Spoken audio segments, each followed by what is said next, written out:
So if this video is starting, I'm just getting it up on YouTube and hopefully to Facebook here. Nope, I can only do YouTube. Okay. Okay, well, so much for people commenting while I'm talking. Hello, everybody. Sunday morning here in the Los Angeles area, and I've just been thinking a lot about positivity and negativity and the idea of good vibes only. And I have a lot of really great conversations with people one-on-one about this, but I decided to start a bigger conversation about it because one of the things about positivity and negativity are they sound polarizing, right? Like they sound like there's one end of the scale or the other. And people who want to be positive all the time and good vibes only are really just sweeping a huge portion of life under the rug. And what you resist persists. So I want to inspire people to embrace all sides of the human experience. Because when we really try to adhere to the thing that we like, um, we can keep a lot of stuff inside and not deal with it well. And that's where a lot of sickness and illness starts to stem from. Because if you're really upset about something, but you're like, no, I'm going to ignore it. I'm over it. I'm done. I'm just going to cut that person out. You haven't resolved it. And there's no emotional maturity in avoiding things. So I just urge you instead to replace that tendency with learning to communicate a little bit better. And it all starts within. So you can learn to communicate a little bit better with yourself. Such as honoring your feelings, journaling them out, just giving yourself permission to be sad or whatever. It doesn't feel good because there's a real Western civilization has a real tendency and a real love for hanging on to everything we think is good and more, good, more, and then rejecting everything that we think is bad. So we label things in order to make that easy for our mind to understand. We label things as this is good, I want it. This is bad, I don't want it. And then we accept and chase the good and reject the bad, where I gotta tell you, it's a lie. It doesn't exist. Life actually exists in the middle. Some things in life will lean towards the good side and feel like just feel really good, like you're getting forward in life, you're getting the things that you want, you're happy, you're joyful. And some things in life will lean towards that, right? But I got to deal with this, and I kind of had a fight with this person. And so what the mistake we're making is the mistake that we're making is rejecting that which we think is bad. This is a huge error in judgment because both things are true. So when you ignore part of your truth, it seethes inside of you a little bit. It could sneak out in ways of, like you flip someone the bird in traffic. I do that, a lot of that. I'm just like, fucking doing it again. What am I mad about? Like, what am I ignoring, right? Just like little things, like you'll snap at your partner because they'll put up with it, but maybe they didn't deserve it, right? Like you'll snap at your kids or get like blow up about little things. And that usually stems from that there's something in yourself that you're not honoring. So good vibes only means that you're trying to live life at a superficial level. And people do that when they don't really want to feel deeply, because the human experience is the equal parts of all of the things. And for you to feel the high levels of joy, you must also feel the low levels of pain and grief and sadness. And when we chase one and reject the other, like I keep saying, what happens is we neutralize our life a little bit because we don't want to feel the depths of how intense life can be sometimes. Now, this is an error where we are trying to control our surroundings by keeping us in what we think is our comfort zone, what we think is our comfort level. And then people get really addicted to their comfort level. And then they protect it with everything that they are. And they're like, nope, I'm not comfortable with that. I don't like that. I don't like that. And people will write off without effort people who love them. And we just can't do that anymore. We just can't do that anymore. We can't throw over real life relationships with people who care about us so that we go and, sit on the phone and get our confirmation bias, because your phone is programmed to show you what you like to see. Right? All social media is. It's programmed by every click that you make, by everything that you click on. It's like, okay, this person likes this kind of stuff. And then that's what comes up, because they make money on every click, like clickbait, you know what I'm talking about. So what happens is our phones are becoming our primary relationship, where you'll be talking with someone and you don't like what they say. So you're like, I'm over it. I'm over this. I'm done with you. Like, it's like a child, right? Like that's child behavior. Just like go off, and then you go and spend an hour on your phone. So what does that do for humanity? What does that do for your relationships, for your calling, your purpose in life? What does it do for your soul and your spirit? Because what we have to realize is life ain't easy. You know that old Four Horsemen song from the 90s, nobody said it was easy? That's okay. It's not supposed to be easy. None of us deserve easy. None of us are entitled to a life without some kind of struggles, especially when we appreciate and value personal growth, right? So if we're the type of people to try to I'm always kind of trying to okay, how can I become better? What can I do to be better? How can I communicate better? How can I work better? So I'm very happy to face my shadow side in order to heal it and overcome it. So if I'm like, oh yeah, that's like an old grief, let's say, for example, because I don't mind sharing this stuff with you guys, because I'm not afraid of my shadows. I know that they're there and I embrace them and I learn to dance with them, like we all have to, in order to be a full person and have the full human experience. So my shadows usually come down to abandonment and rejection. So when I feel like I'm being left out, or if somebody doesn't want me, or somebody says something bad about me, it just hurts like a knife through my heart, because it brings up these old feelings from when I was a kid and my dad left when I was pretty young, and I had a really hard time handling it because I didn't really have anyone to talk to. And I think that that's why I value communication so much, because if somebody, anyone, even my mom, had just said, this isn't going to make sense to you now, Stace, but he left because of this, because he's not ready to be a dad or whatever, or he never wanted to have a kid or whatever it was. If she had just said, this isn't going to make sense to you now, but then I would have had it in the back of my head, okay, well, one day this will make sense to me, right? At least that communication and honoring that shadow thing that happened, that bad thing that happened, would have stopped me from blaming myself and thinking that someone's wrong with me, and then blaming myself my whole life, like everybody hates me, nobody, blah, blah, blah, blah, blah, because that creeps out, because it's an unhealed part of me. And most of those unhealed parts of us, I'm not afraid to admit this, and I don't think you should be afraid to admit it either, because a lot of the stuff that bothers us as adults actually stems from those things that we kind of still are trying to make sense of from when we were little kids. And they happened before we had the wherewithal to see it objectively.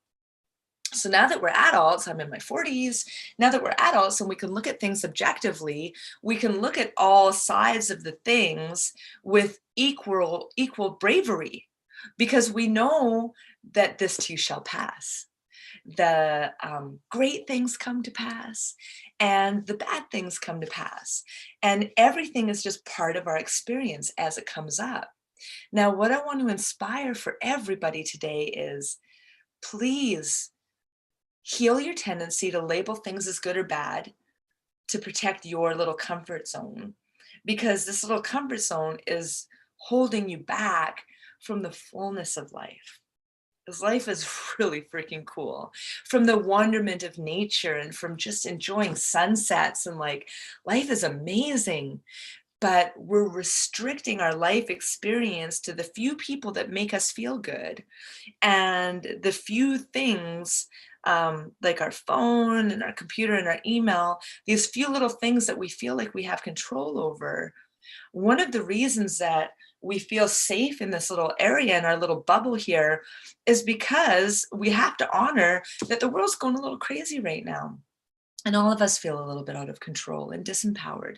All of us feel a little bit like that no matter what we do, it's not really good enough. We don't really have, like, some people are doing great right now. I've had some great moments this year.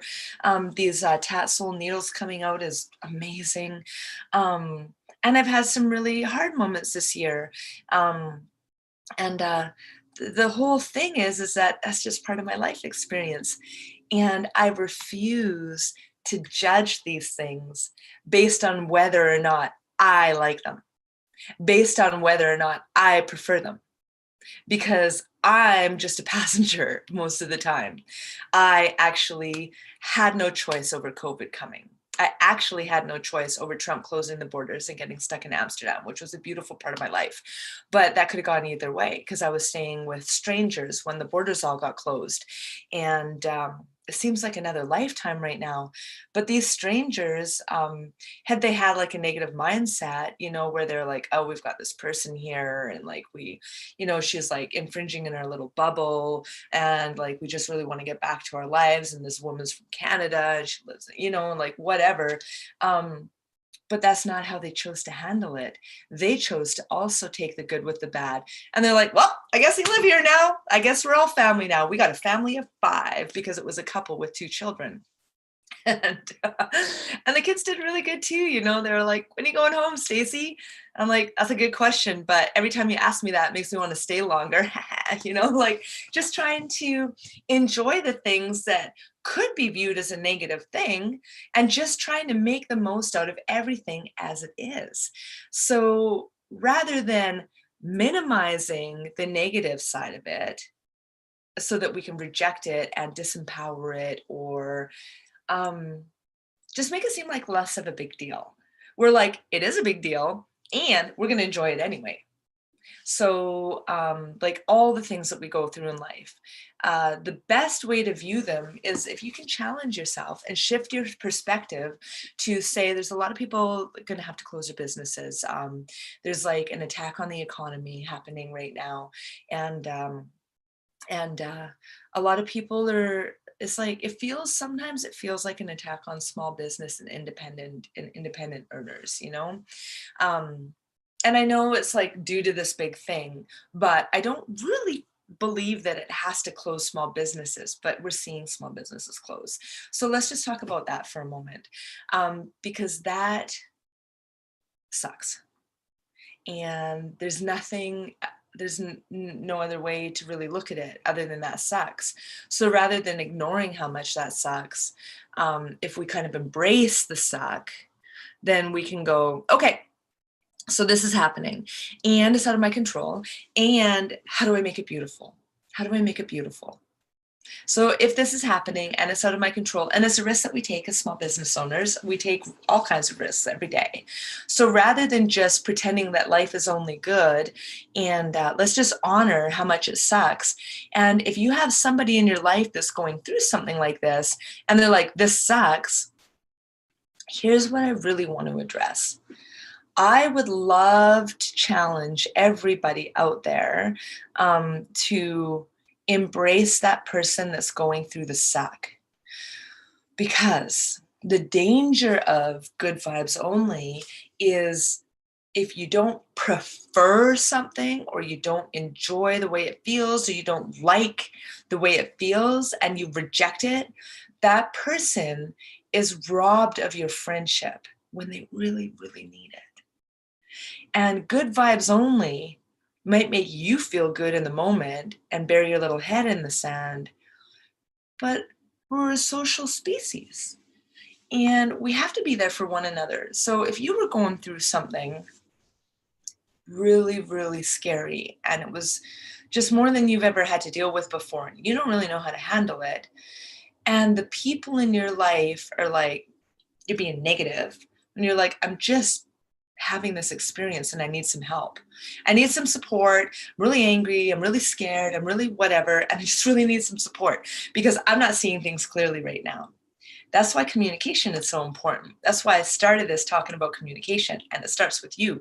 So when you in your own world, even I'm seeing a lot. I'm not a parent, so I don't really understand it.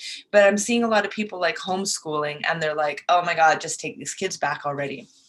So I don't understand the struggle myself. So maybe I shouldn't really talk on it, um, but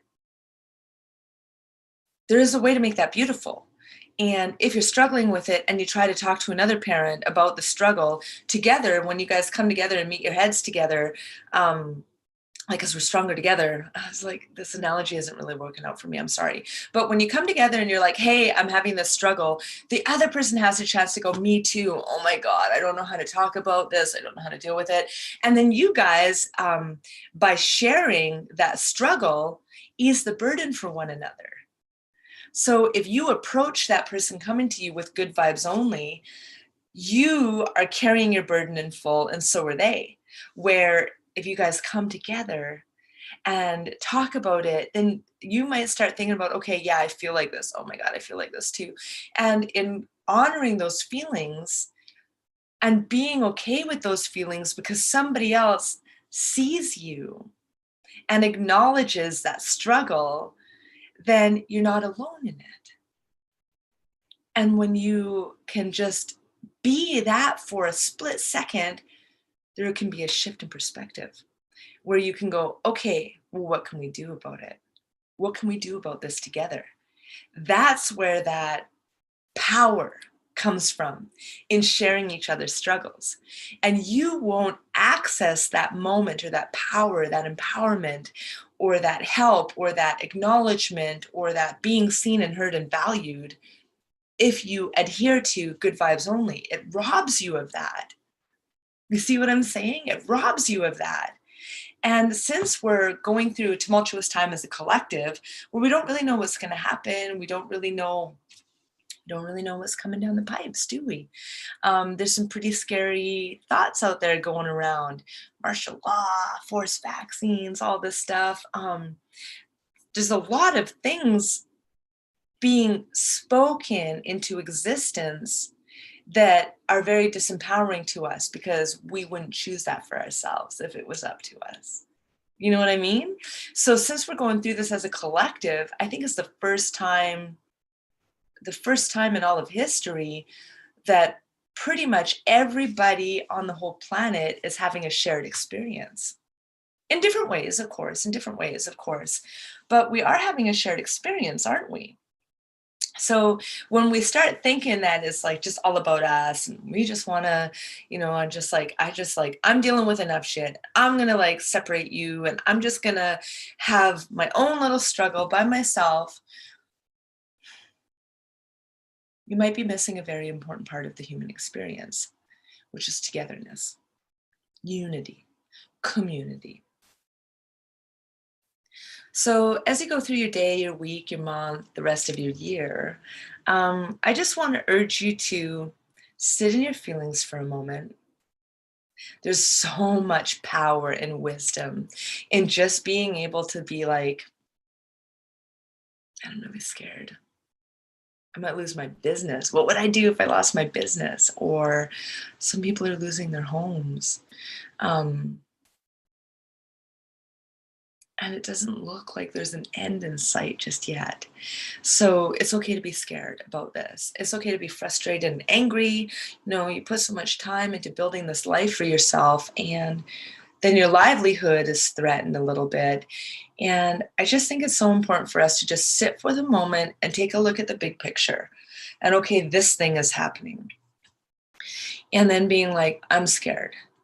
And then when you see someone else and they're acting all negative and spazzy and whatever, then you can be like, well, they're just like me. They're scared too. And instead of rejecting them so that they feel isolated and rejected and abandoned now, right, on top of being scared, you can just be like, how can I help? Like, what do you need? And when you're struggling and somebody says that to you, how can I help? What do you need that you're not getting? You shift. You're like, okay, wait a minute. I'm being seen. Okay, I'm being seen. What do I need? What do I need? I need to feel safe. That's where true power lies. That's where true healing lies, true empowerment lies. That moment, how can I help you? What do you need? Is the most powerful thing that can happen. And again, I'll say it again. When good vibes only rules your life, you don't get that. You don't get that. You don't get that for yourself. You don't get to offer it to others. You separate yourself. You're just like, I don't want to deal with it. I wrote that person off. Door slam. So door slamming somebody is the highest form of disrespect. Stonewalling somebody because you don't like what they're doing or whatever is the highest form of disrespect. You're not respecting yourself and you're not respecting them. You're just choosing your bubble. But life is out here. So when you expand yourself out of that bubble a little bit, life gets really good. You got to feel the highs and lows sometimes. This is just life. This is just life. Think about what your grandparents went through. They went through the Great Depression. Do you think they got the luxury of having a little bubble and a little comfort zone when they had to walk across the land with barely any food, no money, and hardly any clothes? But there was hundreds of them going to try and like, where can we live? Where can we make money? You know, like what we have to realize is even though we have this little comfort zone, we're very fortunate in this day and age to be able to turn on a light and have power. I have little lights here, to have a roof over our head, to turn on a switch and have heat, to turn on a tap and have water. Our grandparents and their parents didn't have these luxuries. So I just would love for people to have the perspective to be like, wow, this is pretty amazing. And we are pretty safe and we are doing pretty good. And just have some more gratitude for that. And when somebody else is struggling, have some gratitude for them. And if they're struggling in your realm of awareness, that means you can help them. We can be earth angels for one another as long as we don't reject each other, as long as we embrace each other. Because usually when there's a little bit of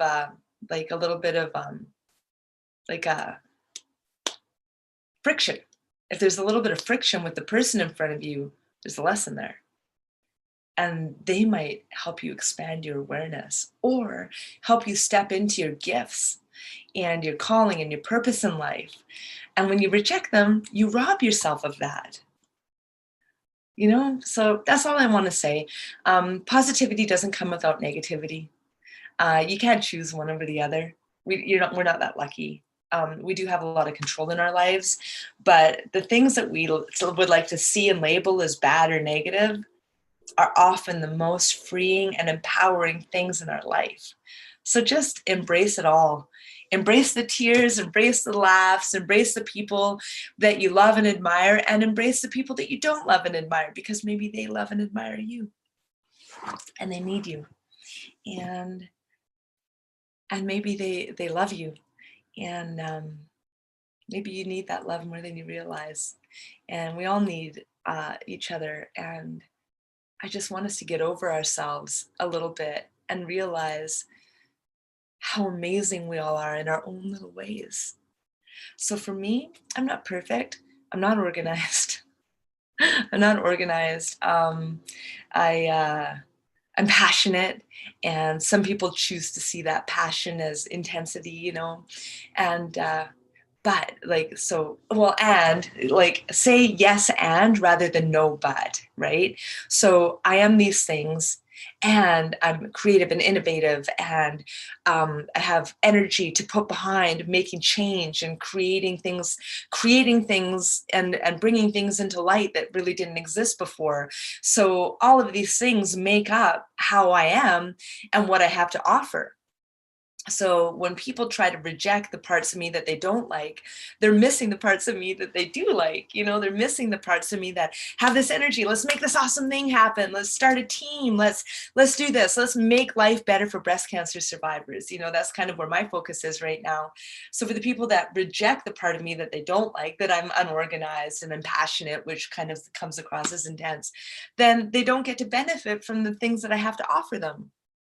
And that's just one example. I'm just using myself as an example because every single person has parts that aren't awesome and parts that are, because that's just a human experience. And so look at, this person is like this, and I love this about them.